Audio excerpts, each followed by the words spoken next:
You know that moment someone asks, "What was your childhood like?" And your mind just freezes?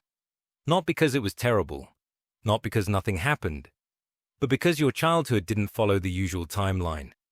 Somewhere along the way, you were fast-forwarded, pushed into responsibilities no child should carry, learning lessons years before you were ready.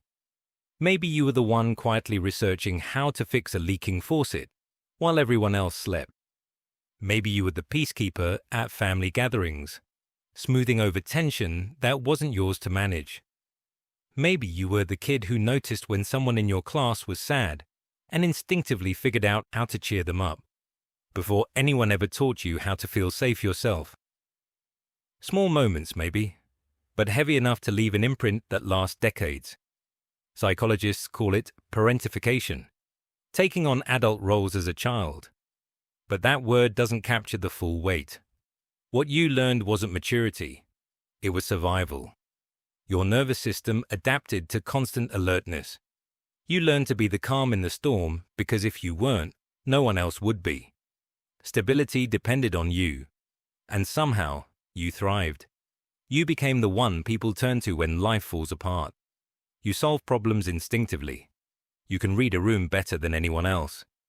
But the tiny, quiet things, asking for help, taking a break, being silly, laughing without thinking twice, those feel foreign, maybe even dangerous, because you were taught early that your needs came last, that the world would not pause for you.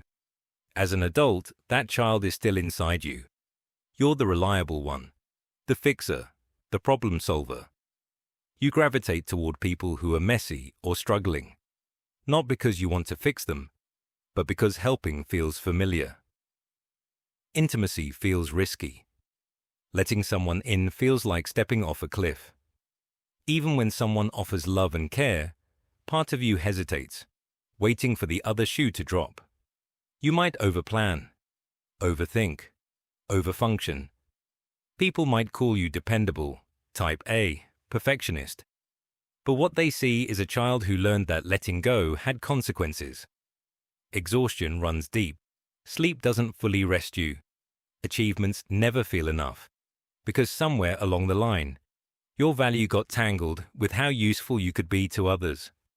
And yet, there's another side. You're also incredibly empathetic.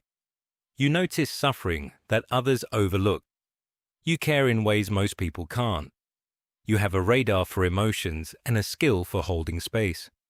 Those are gifts, but they come with a price if you never give some of that care to yourself. So how do you begin to heal from a childhood like that? First, grieve. Grieve the childhood you didn't get. The playful, messy, silly child who deserved love just for being themselves. Say it out loud. It doesn't make you bitter. It makes you honest. Second, learn that being needed is not the same as being valued. Your worth is not measured by what you do for others.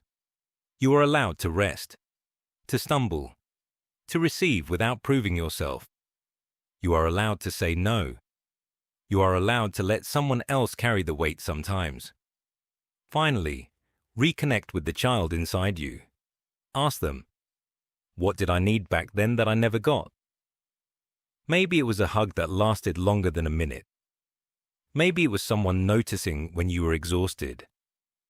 Maybe it was permission to just daydream or mess up without shame. Slowly, gently, start giving those things to yourself. Not to fix the past, but to stop reliving it. The child who grew up too fast was brave, resourceful, and strong.